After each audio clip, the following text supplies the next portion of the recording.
Maya mengemudi sendiri usai rapat, menghindari kemacetan lewat jalan desa. Mobilnya tergelincir ke parit. Pagi itu, langit masih kelabu. Kabut tipis menyelimuti sawah-sawah di desa Sukamaju seperti selimut yang enggan lepas dari bumi. Aku sudah bangun sejak subuh, bahkan sebelum ayam jantan berkokok. Tubuhku masih menggigil, bukan karena dingin, tapi karena perut yang belum diisi sejak kemarin sore. Tapi aku tak punya waktu untuk mengeluh. Ibu butuh obat, dan obat butuh uang. Uang, itu kata yang paling sering kudengar akhir-akhir ini. Di setiap napas yang kuhela, di setiap langkah yang kujalani, namaku Rian. Usiaku 23 tahun, tapi mungkin wajahku terlihat lebih tua. Mataku lelah, kulitku legam terbakar matahari, dan tanganku kasar seperti akar pohon tua, bekas dari bertahun-tahun mengarit rumput, mencangkul tanah, dan mengangkat karung padi. Aku tinggal di sebuah rumah kecil berdinding bambu di ujung desa, tepat di samping sungai kecil yang airnya mulai keruh sejak pabrik batu bata dibangun di hulu. Di rumah inilah aku dibesarkan, bersama Ibu Bu Surti, sejak ayah pergi entah kemana 10 tahun lalu, meninggalkan kami dengan utang dan harapan yang nyaris pupus. Ibu sakit. Sudah hampir 2 tahun ia terbaring di ranjang bambu yang kusam. Sesekali batuk darah, sesekali hanya menatap langit-langit retak sambil berdoa. Dokter bilang ia kena TBC paru-paru kronis. Obatnya mahal, tapi aku tak pernah bilang itu padanya. Aku selalu bilang, obatnya habis, Bu, nanti sore saya beli lagi. Padahal kadang, yang kubeli hanya air putih dalam botol bekas, kusulap jadi obat agar ia tenang. Aku bekerja sebagai tukang mengarit, mengumpulkan rumput liar di pinggir sawah, di tepi jalan, atau di hutan kecil di balik bukit, lalu menjualnya ke peternak kambing dan sapi di desa sebelah. Kadang Pak Junaidi, tetangga sebelah, meminjamku untuk membersihkan kebunnya. Bayarannya tak seberapa. Rp10.000 per hari, kadang hanya nasi bungkus dan teh manis. Tapi itu cukup untuk membeli 1 strip obat atau segenggam beras. Hari ini, seperti biasa, aku mengikat sabit di pinggang, mengenakan kaos lusuh berlubang di siku, dan celana kain yang sudah luntur warnanya. Sandal jepitku nyaris putus talinya, tapi masih bisa kupakai. Aku ikat dengan karet ban bekas. Di tangan kiri, kubawa karung goni bekas pupuk. Di tangan kanan, botol minum dari bekas botol kecap. Aku berjalan melewati jembatan bambu yang berderit, lalu menyusuri pematang sawah yang masih basah oleh embun. Desa Sukamaju tak besar, hanya sekitar 100 kepala keluarga. Sebagian besar petani, beberapa pedagang kecil, dan segelintir yang kerja di pabrik di kota. Tapi sejak sawah-sawah mulai dijual untuk proyek perumahan, banyak warga muda pergi merantau. Mereka bilang, di sini tak ada masa depan, Rian, tapi aku tetap di sini. Karena bagiku, masa depan bukan di kota, tapi di samping ibu, selama ia masih bernapas. Saat aku mulai mengarit di ujung sawah milik Pak Harun, kepala desa, langit mulai menguning. Matahari perlahan naik, menyinari padi yang mulai menguning juga. Aku bekerja dalam diam. Tak ada musik, tak ada suara radio. Hanya suara sabit yang beradu dengan batang rumput, dan sesekali kicau burung pipit. Ini ritme hidupku. Sederhanawan sunyi tapi jujur. Tiba-tiba dari kejauhan terdengar suara motor. Bukan motor biasa, tapi motor besar, seperti yang sering kulewatkan di jalan raya. Tapi kali ini motornya masuk ke jalan setapak desa. Aku mengintip dari balik semak. Ternyata bukan motor, melainkan sepeda gunung mahal, dikayuh oleh seorang pemuda berbaju branded. Rambutnya disisir rapi.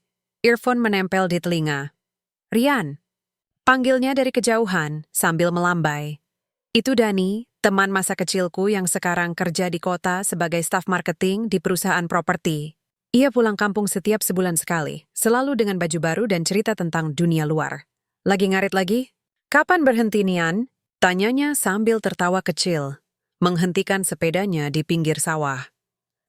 Aku mengusap keringat di dahi. Kalau ibuku sembuh, mungkin. Dani menghela napas, lalu duduk di batu besar di pinggir jalan. Aku serius, Rian. Perusahaanku lagi butuh tenaga lapangan. Gajinya 3 juta per bulan, plus uang makan dan transport. Kamu bisa tinggal di mes perusahaan gratis, dan kamu bisa kirim uang lebih banyak buat ibu. Aku diam. 3 juta. Itu angka yang terdengar seperti mimpi. Dengan uang itu, ibu bisa periksa rutin, beli obat asli, bahkan mungkin sembuh. Tapi, aku nggak punya ijazah SMA dan, apalagi kuliah. Nanti malah merepotkan. Siapa bilang? Posisinya bukan di kantor. Kamu cuma perlu ngawasin proyek di lapangan, ngatur tukang, cek material, lapor ke atasan. Modal jujur dan bisa baca peta aja, Cukle. Aku menunduk. Hatiku berdebar. Tapi bayangan ibu yang sendirian di rumah itu menghentikanku. Kalau aku pergi, siapa yang jaga ibu? Bawa dia ke kota. Perusahaan punya klinik karyawan. Atau aku bantu cari kos dekat rumah sakit. Aku menggeleng pelan. Ibu nggak mau. Dia bilang, kalau mati biar di tanah kelahiran sendiri. Dani diam sejenak. Lalu ia mengeluarkan selembar koran lusuh dari tasnya. Ini iklan lowongannya. Baca aja dulu. Kalau berubah pikirannya tinggal telepon aku. Nomorku masih sama. Ia menyerahkan koran itu, lalu mengayuh sepedanya pergi, meninggalkan aku dengan sabit di tangan dan pertanyaan di kepala. Aku membuka koran itu perlahan. Di halaman lowongan kerja, ada iklan besar bergambar gedung mewah dengan tulisan Wijaya Property, membangun Indonesia dari lapangan. Dibutuhkan staf lapangan, pria, jujur pekerja keras, minimal SMP. Aku menatap tulisan itu lama. Minimal SMP, aku lulus SMP, tapi apakah cukup? Saat matahari sudah tinggi, karungku penuh. Aku bawa rumput itu ke kandang Pak Soleh, peternak kambing di desa Cibunar. Ia membayar dengan Rp20.000, lebih dari biasanya. Katanya karena rumputku lebih hijau dan segar. Dengan uang itu, aku langsung ke warung Bulina, kukumpulkan receh-receh di saku, lalu membeli 1 strip obat TBC generik, segenggam beras, dan sebungkus tempe. Di perjalanan pulang, aku melihat anak-anak desa bermain layang-layang di lapangan. Mereka tertawa riang, tanpa beban. Aku iri, tapi tak lama. Karena aku tahu, setiap orang punya takdirnya sendiri. Sesampainya di rumah, ibu sudah duduk di beranda, bersandar pada dinding bambu. Wajahnya pucat, tapi ia tersenyum saat melihatku. Sudah pulang, nak? Iya, Bu. Ini obatnya, kataku sambil menyerahkan obat itu. Berusaha menyembunyikan rasa bersalah karena ini bukan obat asli yang diresepkan dokter. Ibu mengangguk, lalu menatapku lembut. Kamu terlalu keras sama dirimu sendiri, Rian. Aku nggak apa-apa, Bu. Yang penting ibu sehat. Ia menghela napas, lalu menunjuk ke arah langit. Lihat awan itu? Bentuknya kayak burung yang mau terbang, tapi dia tetap di sini, menunggu angin yang tepat. Kamu juga begitu, nak? Jangan takut terbang. Asal jangan lupa pulang, aku menelan ludah. Kata-katanya seperti isyarat, seperti doa. Malam itu setelah ibu tertidur, aku duduk di beranda memegang koran lusuh itu. Di bawah cahaya lampu teplok yang redup, aku membaca iklan itu berulang kali. Aku membayangkan diriku mengenakan seragam biru, membawa clipboard, berdiri di tengah proyek, bukan sebagai pengemis. Ya, tapi sebagai pekerjaan yang dihormati. Tapi aku juga membayangkan ibu sendirian, batuk di tengah malam, memanggil namaku yang tak kunjung datang.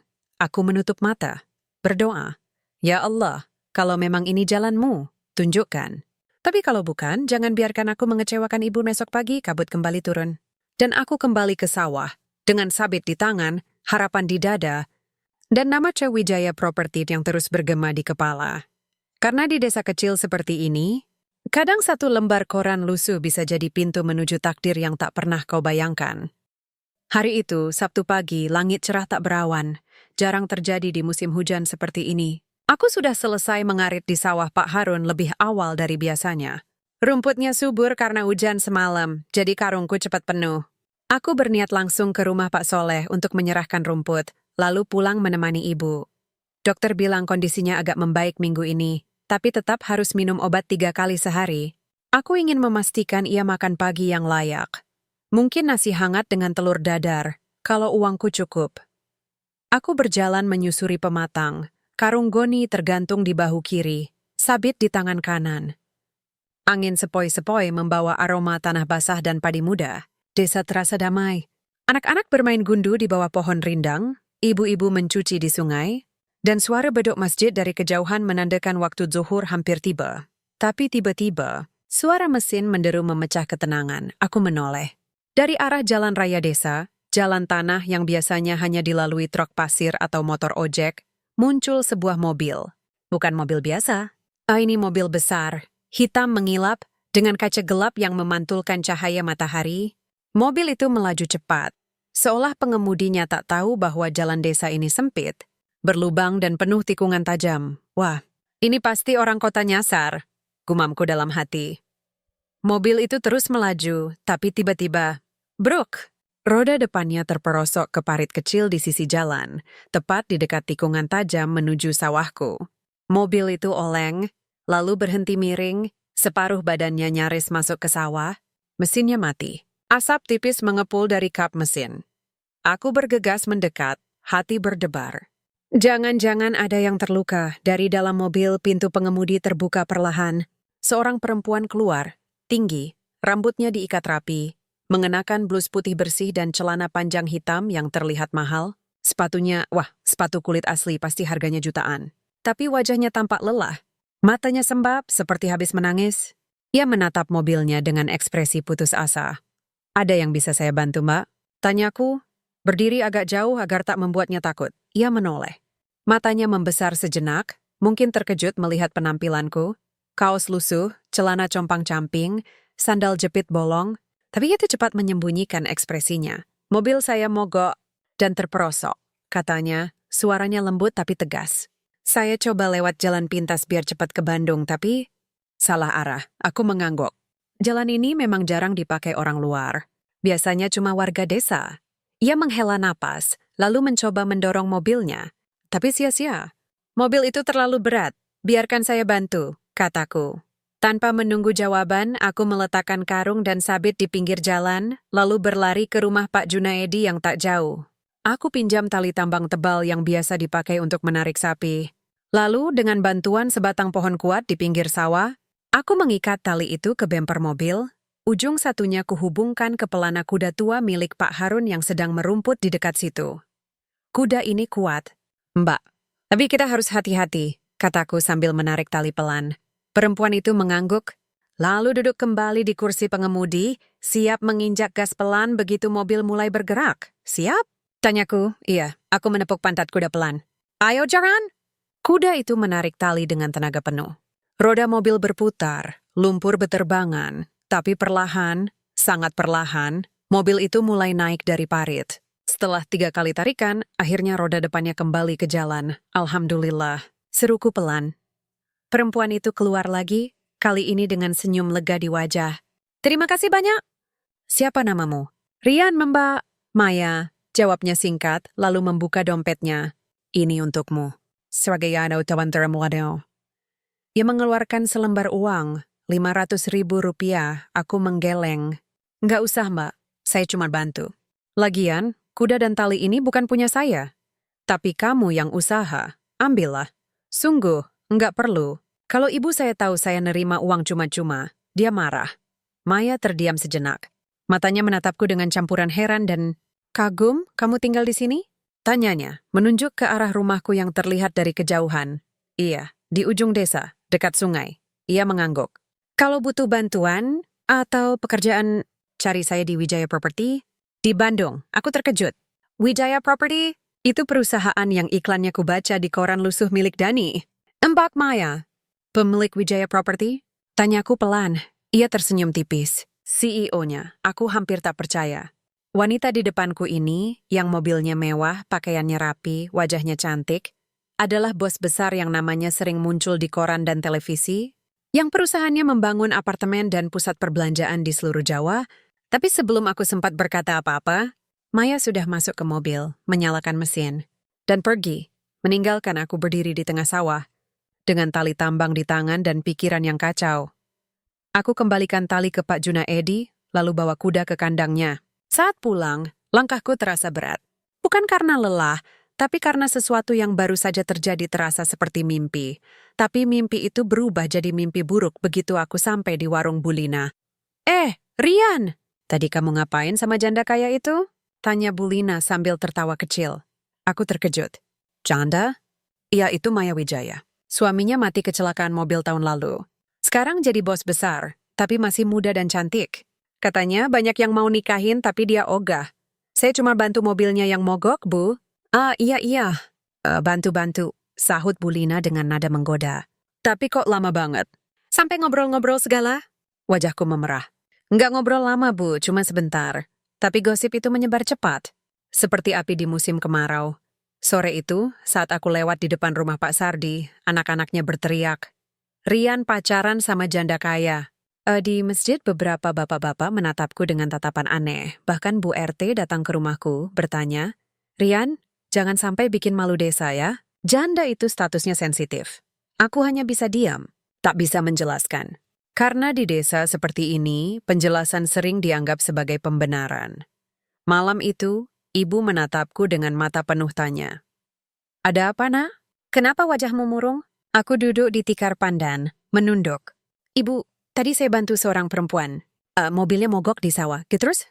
Ternyata dia bos besar, CEO Wijaya Property." Ibu diam sejenak, lalu tersenyum. "Dan sekarang, orang-orang bilang kamu mau jadi suaminya?" Aku mengangguk pelan, ibu tertawa kecil. Suara yang jarang kudengar akhir-akhir ini. "Dunia ini memang aneh, Nak. Orang baik dituduh jahat, orang jujur dikira licik. Tapi jangan khawatir. Allah tahu niatmu." Aku menggenggam tangannya yang kurus. "Saya cuma bantu, Bu. Enggak lebih." "Cukup itu, Rian. Cukup." Tapi malam itu, aku tak bisa tidur. Bukan karena gosip, tapi karena satu kalimat yang diucapkan Maya sebelum pergi. "Kalau butuh pekerjaan, cari saya." Apa artinya? Apakah kru ini kesempatan yang kudoakan? Atau justru jebakan takdir yang akan membuatku kehilangan harga diri? Aku menatap langit malam dari beranda. Bintang-bintang berkedip seolah menjawab, "Tunggu saja." Angin akan berubah. Dan aku tahu, hidupku tak akan pernah sama lagi. Pagi setelah pertemuan dengan Maya, desa terasa berbeda. Bukan karena cuacanya, langit masih cerah, burung-burung masih berkicau, tapi karena cara orang-orang memandangku. Pandangan yang dulu biasa, sekarang penuh selidik, senyum yang dulu hangat, kini dingin dan penuh prasangka. Aku berjalan ke sawah seperti biasa, karung goni di bahu, sabit di pinggang. Tapi kali ini, tak ada yang menyapaku. Bahkan Pak Soleh, yang biasanya langsung membayar rumputku dengan senyum lebar, hanya mengangguk kaku dari balik pagar kandangnya. "Rumputnya bagus, Rian," katanya datar. Tapi mulai besok saya ambil dari desa Cibunar saja. Mereka lebih aman." Aku terpaku. "Aman, Pak?" "Iya. Jangan sampai ada yang bilang saya ikut-ikutan dekat sama janda kaya. Nanti desa ribut, aku menelan ludah. Jadi ini akibatnya. Hanya karena aku menolong seseorang, aku dianggap sebagai ancaman bagi moral desa." Pulang ke rumah, ibu sudah duduk di beranda, memegang gelas teh yang kubuatkan tadi pagi. Wajahnya tenang, tapi matanya tajam. "Kamu kehilangan langganan ya?" tanyanya. Aku mengangguk lalu duduk di tikar di sampingnya. "Pak Soleh nggak mau beli rumputku lagi, karena Maya?" "Iya," ibu menghela napas panjang. "Desa ini kecil, Rian, tapi mulutnya besar. Mereka takut pada hal yang tak mereka pahami, terutama perempuan kuat yang hidup sendiri." Aku diam. Kata-kata ibu selalu tepat, seperti jarum yang menusuk tepat di titik sakit. Tapi yang paling menyakitkan bukan itu. Sore harinya, saat aku pergi ke warung untuk membeli obat, Bu Lina bahkan enggan menatapku.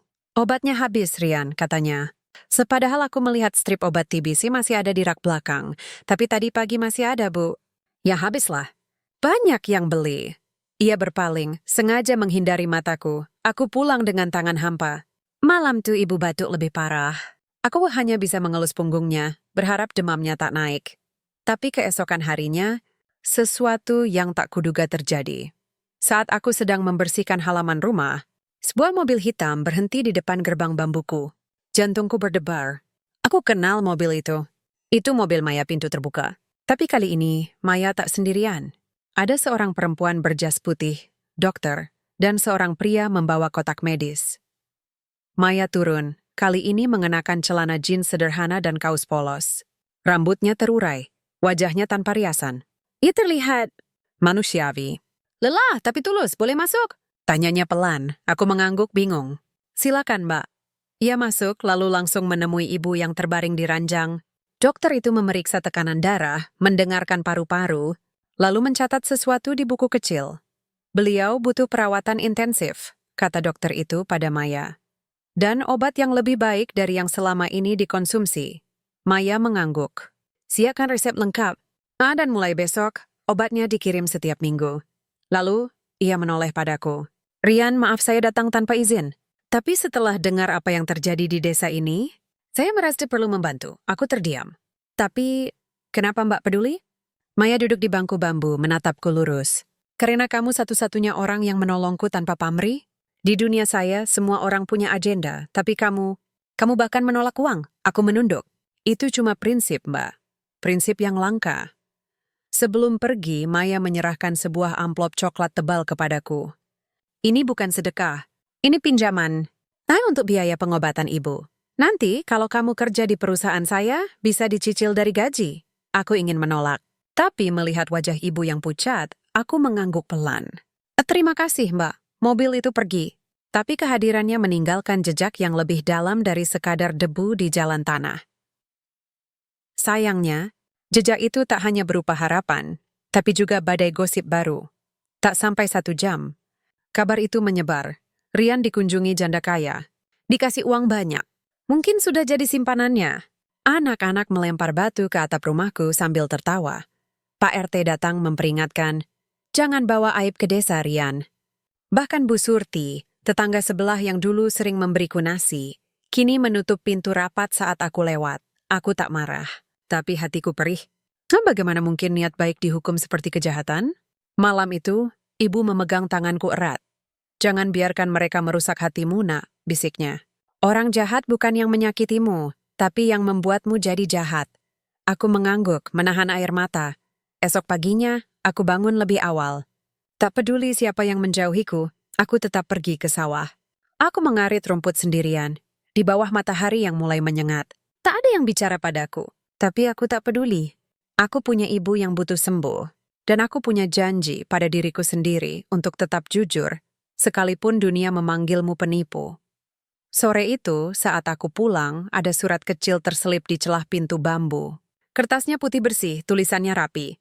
Rian, jika kamu serius ingin bekerja, datanglah ke kantor Wijaya Properti di Bandung. Gedung Graha Wijaya, lantai 12. Datanglah Senin depan, jam 9 pagi, aku akan menunggumu. Maya, aku memegang surat itu erat. Ini bukan mimpi. Ini kesempatan nyata. Tapi aku tahu, perjalanan ke kota bukan sekadar naik bis. Ini perjalanan menuju dunia yang tak mengenal kejujuran sebagai mata uang. Dan aku harus siap. Dunia itu mungkin tak akan menerimaku. Tapi aku tak akan berubah. Karena jika aku berubah demi diterima, maka aku sudah kalah sebelum perang dimulai. Senin pagi tiba lebih cepat dari yang kuduga. Sejak menerima surat dari Maya, aku tak bisa tidur nyenyak. Setiap malam, aku memikirkan, apa yang akan kukatakan di sana? Apa yang harus kupakai? Bagaimana kalau mereka menertawakanku? Tapi setiap kali keraguan datang, wajah ibu yang batuk-batuk di ranjang itu selalu muncul di kepalaku. Itu cukup untuk membuatku bangkit, aku tak punya pakaian bagus. Semua bajuku lusuh, berlubang atau pudar. Tapi untungnya, Dani, temanku yang kerja di kota, masih menyimpan janjinya. Sabtu malam, ia datang membawa tas kecil berisi kemeja putih bersih, celana bahan hitam, dan sepasang sepatu kulit bekas yang masih layak pakai. Ini punya kakakku. Dia sudah nggak pakai lagi, katanya sambil menyerahkan tas itu. Coba dulu, aku mencobanya di balik tirai kain di pojok rumah. Kemejanya agak longgar, celananya sedikit kepanjangan, tapi setidaknya aku terlihat seperti orang yang boleh masuk gedung mewah. Kamu pasti bisa, Rian, kata Dani menepuk bahuku. Dan kalau mereka nanya, bilang aja kamu kenal aku. Aku staf marketing di sana. Aku mengangguk, tapi dalam hati, aku tak ingin mengandalkan nama orang lain. Aku ingin diterima karena diriku sendiri, meski hanya tukang ngarit dari desa kecil. Minggu malam, ibu duduk di beranda, memegang obat baru yang dikirim Maya minggu lalu. Wajahnya lebih segar. Batuknya berkurang. Ia tersenyum saat melihatku mencoba dasi yang kupinjam dari Pak Guru SD. Kamu terlihat seperti calon kepala desa, katanya. Matanya berbinar, cuma mau melamar kerja? Bu, tapi kamu layak jadi lebih dari itu. Aku duduk di sampingnya, menatap bulan yang bulat sempurna. Ibu, kalau aku pergi ke kota, siapa yang jaga ibu? Bu Lina janji bantu masak. Pak Harun juga bilang akan sering mampir. Lagian, ia menatapku lembut. Kamu nggak pergi selamanya kan? Cuma melamar. Kalau diterima, kamu bisa pulang tiap minggu. Kalau enggak, ya kita tetap di sini, seperti dulu. Aku menggenggam tangannya. Aku janji, Bu. Aku nggak akan lupa dari mana aku berasal. Esok paginya sebelum subuh aku sudah siap. Rambutku kusisir rapi, meski hanya pakai sisir kayu. Sepatu kulit itu kugosok dengan daun pisang biar mengilap. Kemeja putih kusetrika dengan arang, karena setrika listrik kami rusak sejak lama. Aku meninggalkan secangkir teh hangat untuk ibu di meja kecil, lalu berjalan kaki ke terminal bis desa, sekitar 3 kilometer dari rumah. Tas kecil berisi ijazah SMP, surat dari Maya, dan bekal nasi bungkus kubawa erat di dada. Di terminal, aku naik bis jurusan Bandung. Tiketnya mahal, hampir separuh uangku minggu ini. Tapi aku tak peduli. Ini investasi. Perjalanan ke kota terasa seperti memasuki dunia lain. Gedung-gedung menjulang tinggi, mobil-mobil berlalu lalang tanpa henti, orang-orang berpakaian rapi berjalan cepat seolah waktu adalah musuh. Aku duduk di kursi paling belakang, memeluk tas, merasa seperti alien yang salah turun di planet asing. Saat bis berhenti di terminal Lewi Panjang, aku hampir tersesat. Tapi untungnya, seorang tukang ojek baik hati membantuku mencari gedung Grahawijaya. Ia bahkan menawarkan ongkos separuh harga saat tahu aku dari desa. Semoga lancar. Nak, katanya sebelum pergi. Gedung Grahawijaya menjulang tinggi, 20 lantai. Kaca-kacanya berkilauan, lobi marmer, dan penjaga berpakaian rapi di pintu masuk. Aku berdiri di depan pintu kaca otomatis, jantung berdebar kencang. Sepatu kulitku terasa sempit. Kemejaku terasa terlalu putih di tengah lautan orang berjas dan blazer. Tapi aku tarik napas dalam, lalu melangkah masuk. Di lobi, aku ditanya oleh Satpam. Ada keperluan, Mas? Saya mau ketemu Mbak Maya, CEO. Saya janji ketemu jam 9. Satpam itu mengerutkan dahi. Nama? Rian, dari Desa Sukamaju. Ia menatapku dari ujung rambut sampai sepatu, lalu mengangkat telepon internal. Setelah beberapa saat, ia mengangguk. Naik ke lantai 12. Resepsionis akan arahkan. Aku naik lift, pertama kalinya dalam hidupku. Perutku melayang. Di lantai 12, seorang perempuan muda berambut pirang duduk di meja resepsionis, memakai earphone dan mengetik cepat di komputer. Saya Rian, janji ketemu Mbak Maya jam 9. Ia menatapku, lalu tersenyum tipis. Bukan ramah tapi seperti menahan tawa. Maya, CEO? Iya. Tunggu sebentar. Ia menelepon ke dalam lalu mengangguk. Silakan masuk. Ruang rapat B. Aku berjalan menyusuri koridor berkarpet tebal, melewati kaca-kaca transparan yang memperlihatkan karyawan berjas sedang rapat, menatap layar besar, minum kopi dari cangkir bergagang emas. Aku merasa seperti tokoh desa dalam sinetron yang salah masuk adegan. Di ruang rapat B, Maya sudah menunggu. Ia mengenakan blazer biru tua, rambutnya disanggul rapi, wajahnya tegas tapi bersahabat. Rian! Kamu datang, katanya, berdiri dan menjabat tanganku. Aku senang, aku mengangguk, gugup. Terima kasih sudah mau ketemu, Mbak. Ia mengajakku duduk. Aku tahu hidupmu tidak mudah, tapi aku lihat sesuatu di dirimu. Kejujuran, kerja keras, dan hati yang bersih. Itu lebih berharga dari gelar sarjana. Lalu ia menjelaskan, perusahaannya sedang membuka divisi baru, proyek pengembangan lahan di pedesaan. Mereka butuh orang lapangan yang paham desa, bisa berkomunikasi dengan warga, dan jujur dalam pelaporan. Posisinya, staf lapangan senior. Gaji 4 juta per bulan, tunjangan kesehatan untuk keluargamu, dan mes dekat kantor. Kamu bisa pulang ke desa tiap akhir pekan. 4 juta. Aku hampir tak percaya.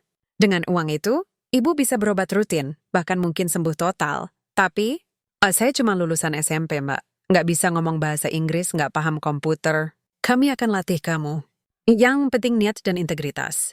Dan kau punya keduanya, aku diam sejenak. Lalu berkata pelan, kalau saya terima, yang kau siam lakukan pertama kali? Maya tersenyum, datang ke sini Senin depan.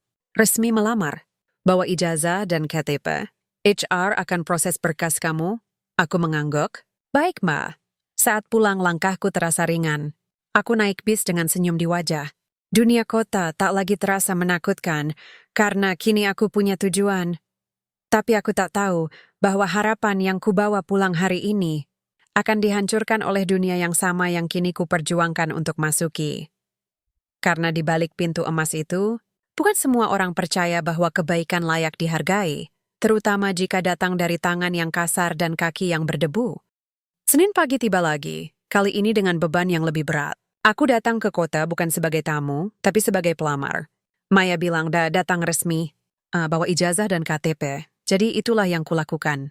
Aku memakai kemeja dan celana yang sama. Sepatu kulit itu kugosok sampai berkilat.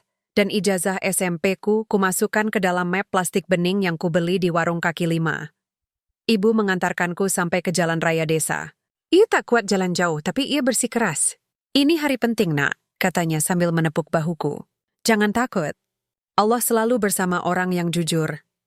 Aku mengangguk, lalu berjalan menuju terminal dengan hati penuh harap. Kali ini aku tak mercy seperti alien. Aku punya tujuan. Aku punya tawaran. Dan aku punya niat baik, tapi dunia ternyata tak selalu adil pada niat baik.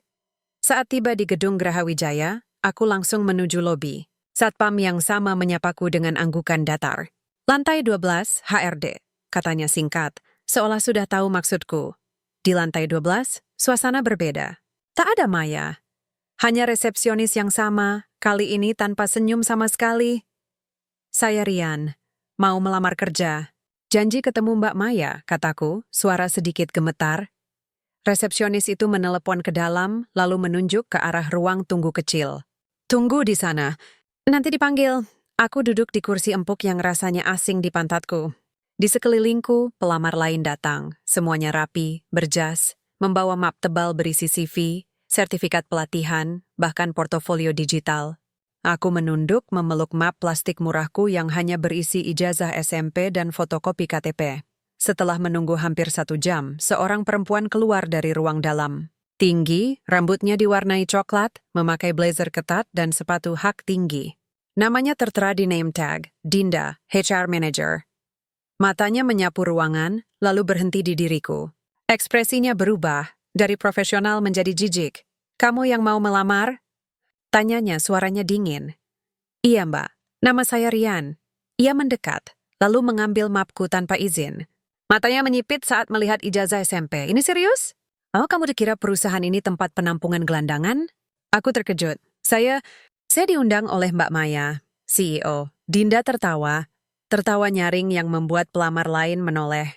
Maya, CEO? Kamu pikir CEO punya waktu buat ngobrol sama tukang ngarit kayak kamu?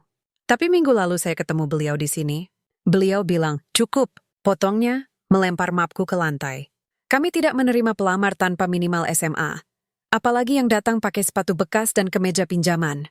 Wajahku memerah. Tapi aku menahan diri.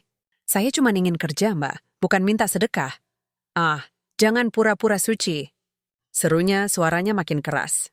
Kami tahu jenis kalian. Ngaku kenal bos, cari perhatian, lalu minta uang. Dasar penipu.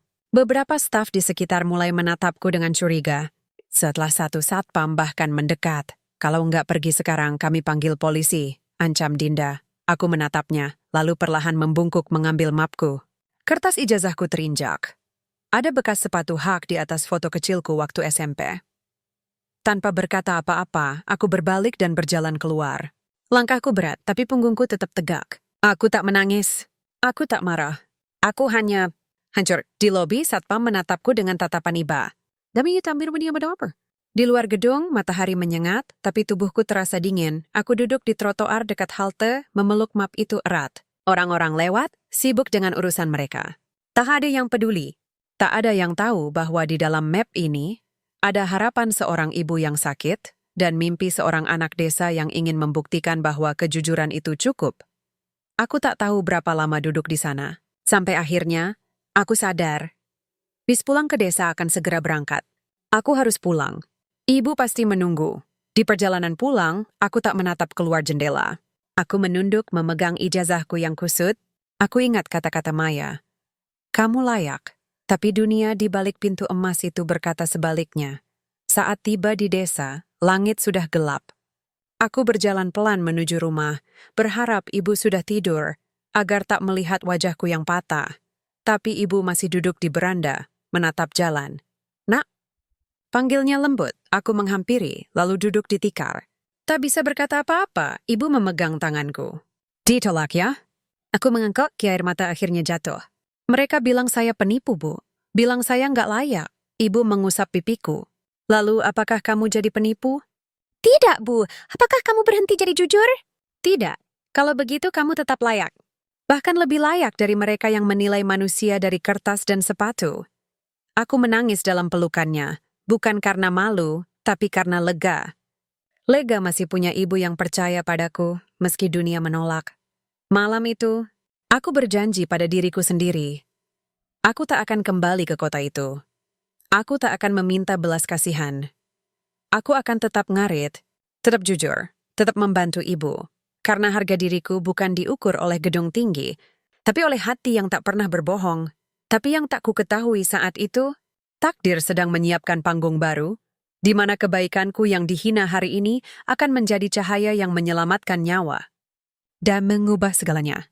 Pagi setelah pulang dari kota, aku bangun lebih awal, seperti biasa. Tapi kali ini bukan semangat yang menggerakkan tubuhku, melainkan kebiasaan. Aku tak punya harapan lagi untuk pekerjaan di kota. Yang tersisa hanyalah rutinitas. Ngarit, jual rumput, beli obat, temani ibu. Hidup berjalan seperti roda pedati yang patah, berputar, tapi tak maju. Aku berjalan ke sawah dengan sabit di pinggang, karung goni di bahu. Langit kelabu seperti hatiku.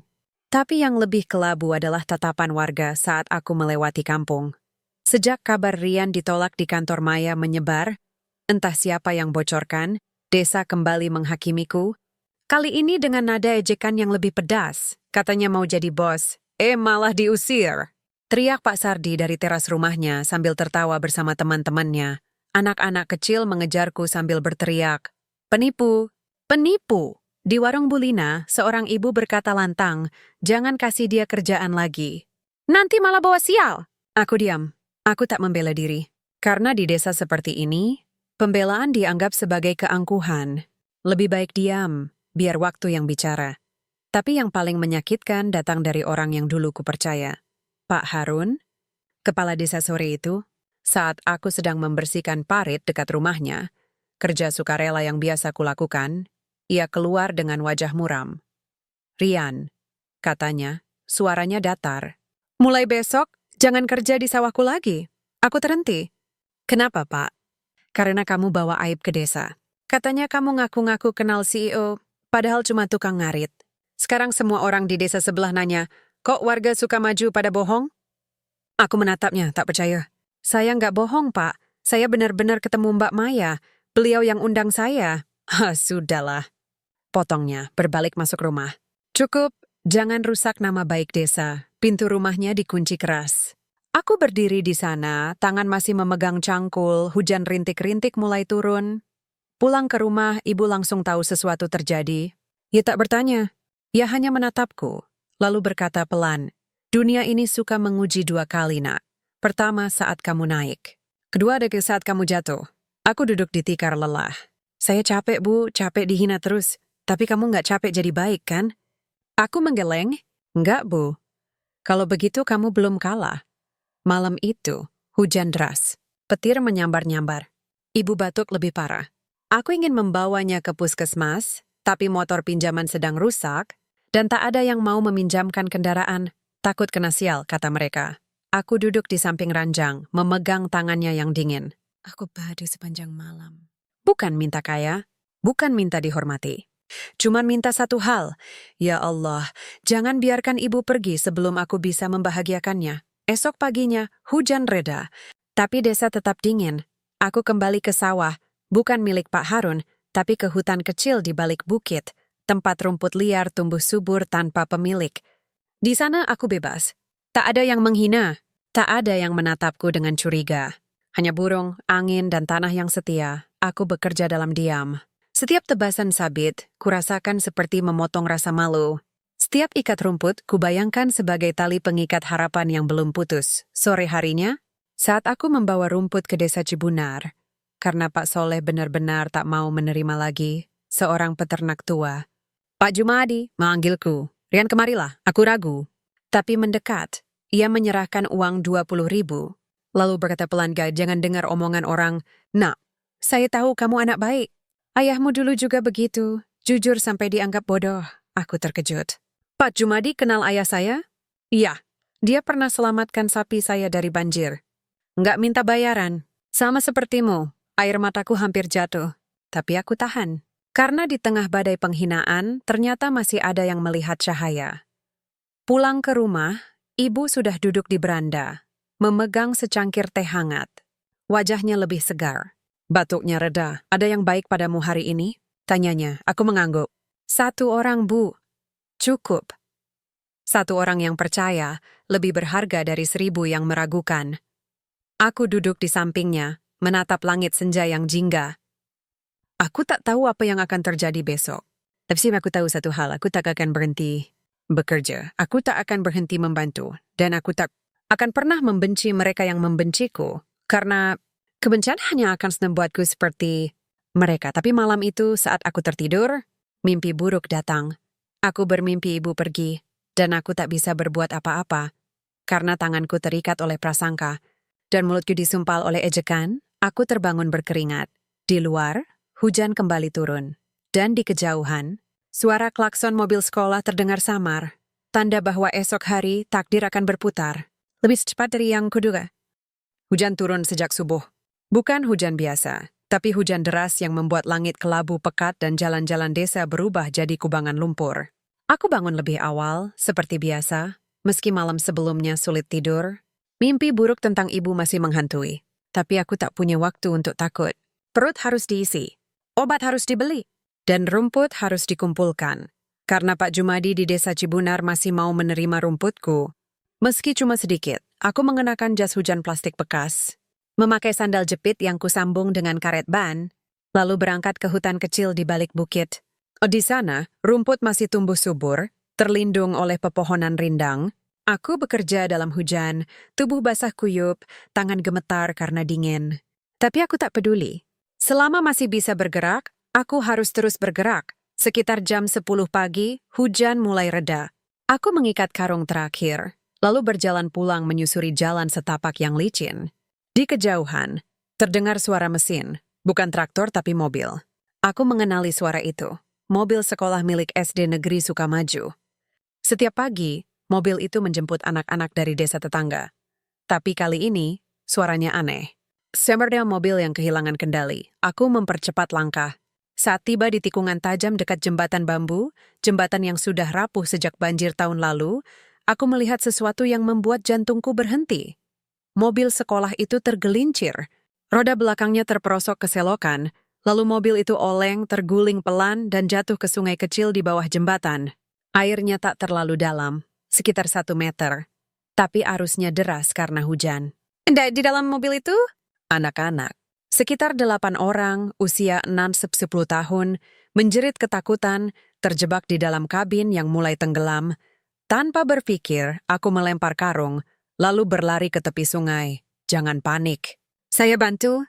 Teriakku sekuat tenaga, aku terjun ke air. Dingin menusuk tulang, lumpur menghisap kakiku, tapi aku tak peduli. Aku berenang ke mobil, menarik pintu belakang yang macet. Dengan segenap tenaga, aku menendang kaca jendela kecil. Kaca itu retak, lalu pecah. Keluar satu-satu. Pegang tangan saya! Perintahku. Anak pertama, perempuan kecil berbaju merah, keluar gemetar. Aku gendong dia ke tepi, lalu kembali. Anak kedua, ketiga, keempat. Aku bolak-balik. Napas tersengal, tubuh lelah, tapi tak berhenti. Saat kembali untuk anak kelima, aku melihat seorang anak laki-laki terjepit di antara bangku. Matanya memerah menangis. Aku dorong bangku itu dengan bahu sampai retak, lalu tarik dia keluar. Nama kamu siapa? Tanyaku sambil berenang membawanya. Arka, bisiknya. Aku tak tahu siapa Arka. Tapi yang ku tahu, nyawanya di tanganku. Setelah semua anak selamat, semuanya basah kuyup, gemetar, tapi hidup. Aku jatuh terduduk di lumpur, napas tersengal. Warga mulai berdatangan. Ada yang membawa selimut, ada yang menyalakan api kecil, ada yang menelepon ambulans. Seorang guru perempuan menangis sambil memeluk semua anak. Terima kasih. Dharma Witimri. Aku hanya mengangguk. Tubuhku lemas tapi hatiku lega. Tak lama, kepala sekolah datang, lalu wartawan lokal. Karena kebetulan ada yang lewat dan merekam kejadian itu dengan ponsel. Mereka mewawancaraiku, tapi aku menolak disebut pahlawan. Saya cuma kebetulan lewat, kataku pelan. Tapi wartawan itu tetap menulis. Tukang ngarit selamatkan 8 anak dari mobil sekolah. Terguling di Sungai Sukamaju, foto wajahku, basah, kotor, tapi tersenyum lega, menyebar di media sosial desa. Lalu viral di grup WhatsApp kabupaten. Aku tak peduli. Yang kupedulikan hanya satu. Apakah semua anak itu selamat? Malam itu, setelah mandi air hangat, yang kumasak dengan kayu bakar, aku duduk di beranda bersama ibu. Ia sudah tahu semua dari Bu RT yang datang membawa nasi bungkus. Untuk pertama kalinya sejak lama. Kamu selamatkan nyawa, Nak, kata ibu, matanya berkaca-kaca. Itu lebih berharga dari semua uang di dunia. Aku mengangguk. Tapi mereka tetap bilang saya tukang ngarit, Bu. Biarkan. Nanti mereka akan tahu. Tukang ngarit pun bisa jadi malaikat. Aku tertawa kecil. Tapi dalam hati, aku tak menyangka salah satu anak yang kuselamatkan itu adalah keponakan Maya, dan takdir yang selama ini diam, akhirnya bersuara lewat layar televisi kecil di warung Bulina esok paginya. Saat berita lokal menayangkan wawancara dengan keluarga korban, wajah Maya muncul, matanya basah, suaranya gemetar. Terima kasih, Rian. Anda menyelamatkan keponakan saya. Desa yang dulu menghinaku kini terdiam. Karena kebenaran akhirnya datang, bukan dari mulutku, tapi dari air sungai yang membersihkan dusta. Pagi setelah kejadian di sungai, desa terasa berbeda. Bukan karena cuacanya. Langit masih mendung, jalan masih becek, tapi karena keheningan yang tiba-tiba menyelimuti Sukamaju. Tak ada lagi bisikan di balik punggungku. Tak ada tawa mengejek. Bahkan anak-anak yang dulu mengejarku sambil berteriak penipu, kini menatapku dari kejauhan dengan mata penuh kagum. Aku tak mengerti kenapa. Sampai Bulina memanggilku saat lewat di depan warungnya. Rian. Masuk sebentar, katanya suaranya bergetar. Aku ragu tapi masuk. Di dalam, televisi kecil menyala. Berita lokal sedang menayangkan ulang rekaman penyelamatan di sungai.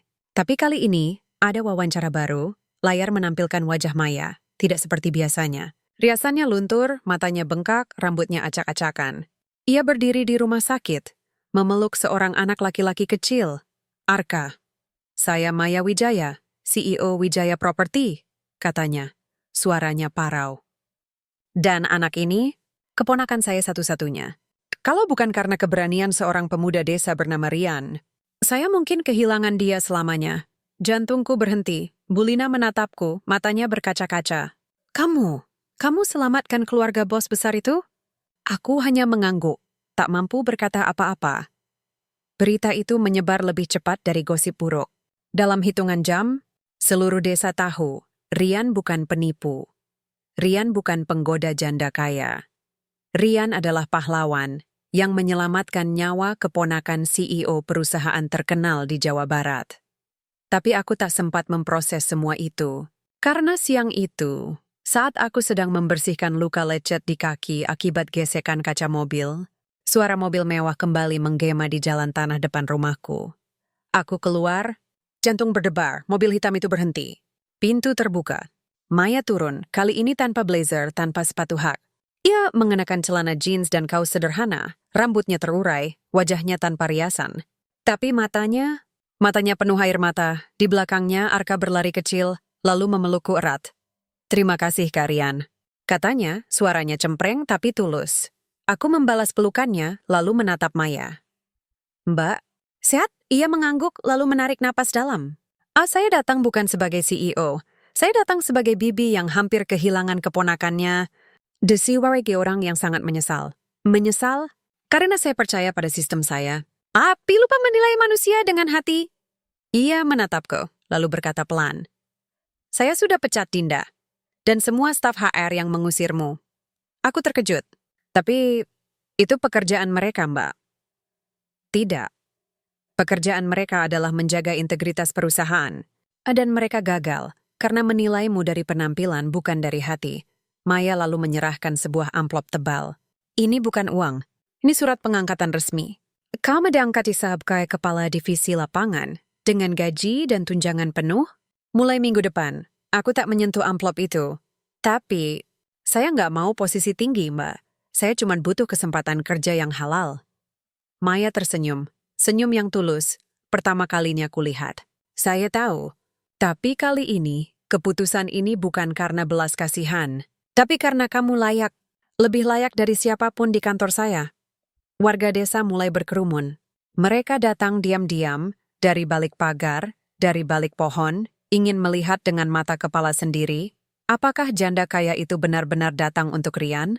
Pak Harun muncul di antara kerumunan, wajahnya pucat. Ia melangkah maju, lalu berdiri di depanku. Rian, maafkan saya bos dia, katanya. Suaranya bergetar. Saya salah menilai kamu. Desa ini, kami semua... Salah, aku menatapnya lalu menggeleng pelan. Nggak apa-apa, Pak, saya juga manusia. Saya juga pernah salah. Tapi dalam hati aku tahu, ini bukan soal maaf. Ini soal keadilan. Dan keadilan akhirnya datang, bukan karena aku memintanya, tapi karena aku tetap jujur meski dunia menghinaku. Malam itu, setelah Maya dan Arka pergi, setelah warga pulang dengan rasa malu dan kagum, aku duduk di beranda bersama ibu. Ia tak berkata apa-apa. Ia hanya memegang tanganku, lalu menatap bulan yang mulai muncul di balik awan. Kamu lihat, nak, bisiknya. Allah tak pernah tidur, aku mengangguk. Air mataku jatuh. Bukan karena sedih, bukan karena senang, tapi karena lega. Lega bahwa kejujuran tak pernah sia-sia. Bahkan jika butuh waktu, bahkan jika harus melewati lumpur dan hinaan. Tapi yang tak ku ketahui saat itu, Maya akan kembali esok pagi.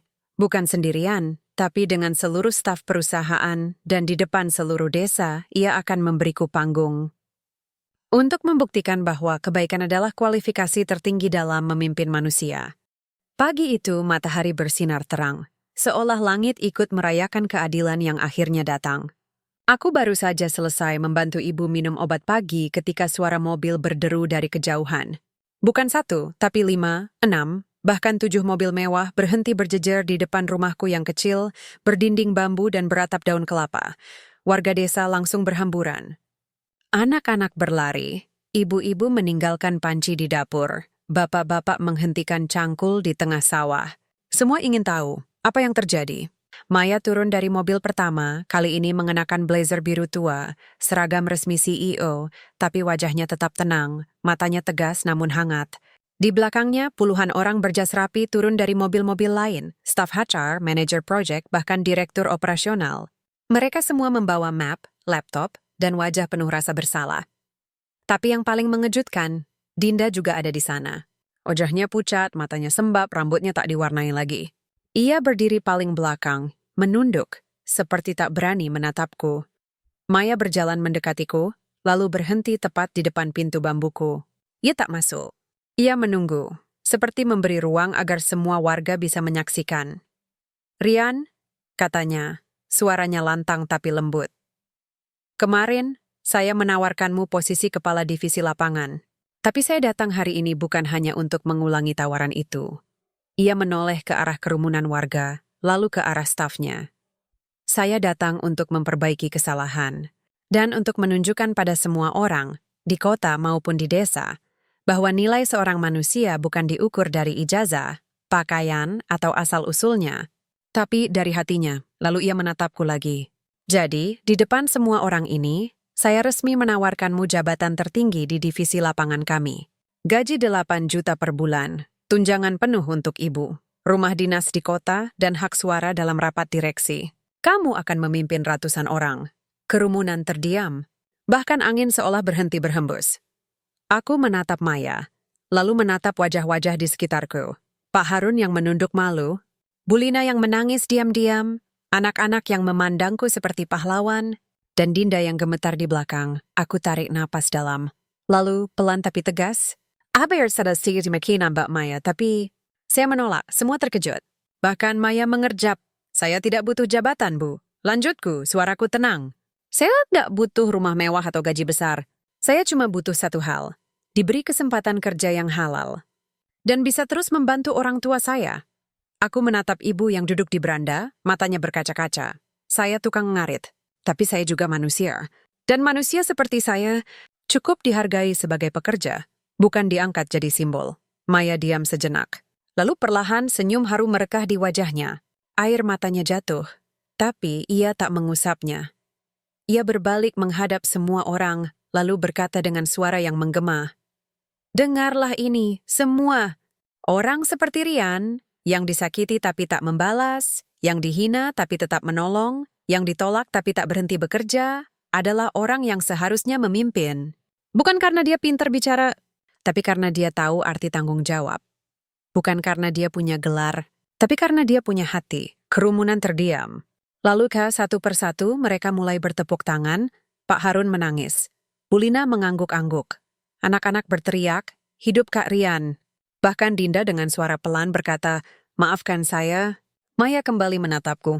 "Kalau kamu tak mau jabatan tinggi, Bagaimana kalau ini, kamu tetap jadi staf lapangan, tapi dengan otoritas penuh atas semua proyek CSR kami di desa-desa. Kamu yang pilih tim, kamu yang awasi distribusi bantuan, kamu yang putuskan siapa yang layak dibantu. Dan kamu tetap tinggal di sini, di rumah ini, karena disinilah akarmu. Aku menatapnya, lalu tersenyum. Itu, saya terima. Maya mengangguk lalu menjabat tanganku erat. Di depan semua orang, ia berkata pelan, hanya untuk ku dengar. Kamu mengajarkanku sesuatu hari ini, Rian. Bahwa kepemimpinan bukan tentang kekuasaan, tapi tentang kerendahan hati. Sore itu, setelah rombongan pergi, desa tak kembali seperti semula, karena sesuatu telah berubah, bukan hanya nasibku, tapi terima dan aku tahu mulai hari ini, setiap tukang ngarit di desa ini akan berjalan dengan kepala tegak, karena kejujuran akhirnya diakui sebagai kekuatan sejati. 6 bulan telah berlalu sejak hari itu, hari ketika Maya datang ke desaku dengan rombongan mobil mewah, dan aku menolak jabatan tinggi demi prinsip sederhana. Kerja halal, hati tenang. Sekarang hidupku berubah, tapi tidak seperti yang kubayangkan dulu.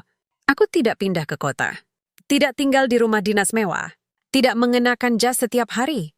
Aku masih tinggal di rumah bambu di ujung desa Sukamaju, masih bangun sebelum subuh, masih minum kopi tubruk dari cangkir retak, dan masih mengarit rumput di pagi buta, meski kini hanya untuk kesenangan, bukan kebutuhan.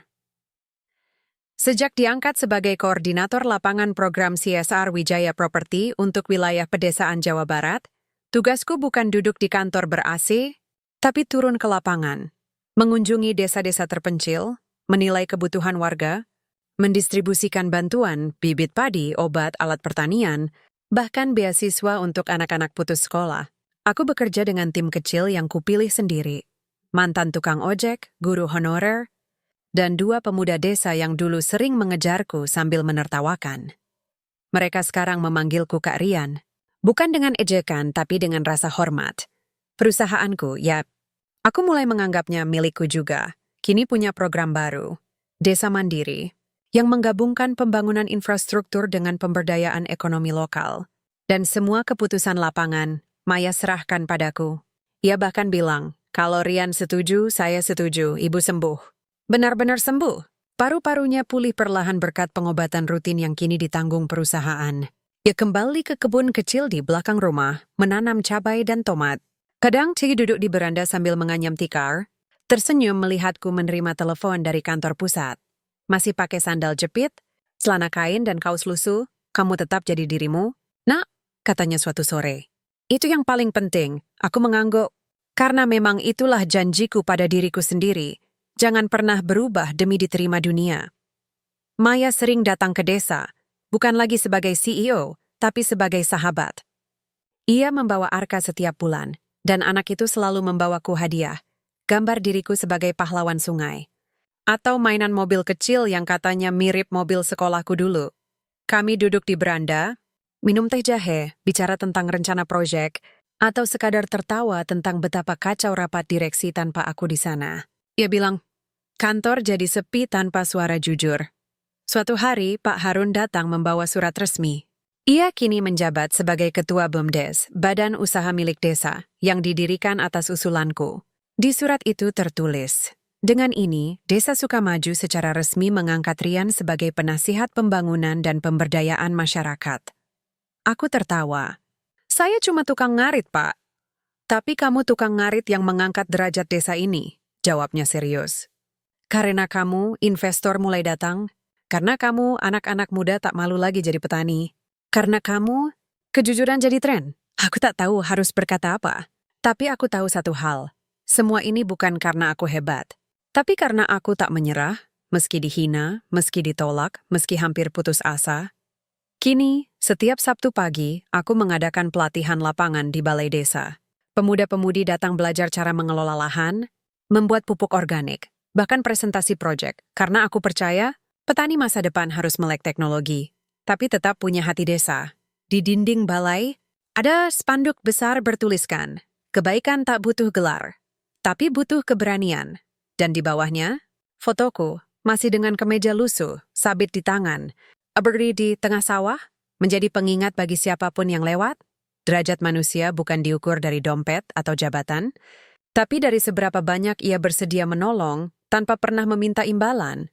Malam ini, seperti biasa, aku duduk di beranda bersama ibu. Langit penuh bintang. Angin sepoi-sepoi membawa aroma padi yang akan dipanen minggu depan. Kamu bahagia, nak? Tanya ibu tiba-tiba. Aku menatap desa yang kini punya lampu jalan, jembatan beton, dan sekolah baru, semua berkat kolaborasi antara perusahaan dan warga. Iya, Bu. Jawabku pelan. Karena saya masih bisa jadi diri saya sendiri. Hadat tetap membantu orang lain. Ibu tersenyum, lalu menepuk tanganku. Kalau begitu, hidupmu sudah sempurna. Aku tak tahu apakah hidupku sempurna, tapi aku tahu. Aku telah membuktikan bahwa seorang tukang ngarit, dengan hati yang tulus dan tangan yang bekerja, bisa mengubah takdir. Bukan hanya miliknya sendiri, tapi seluruh desanya.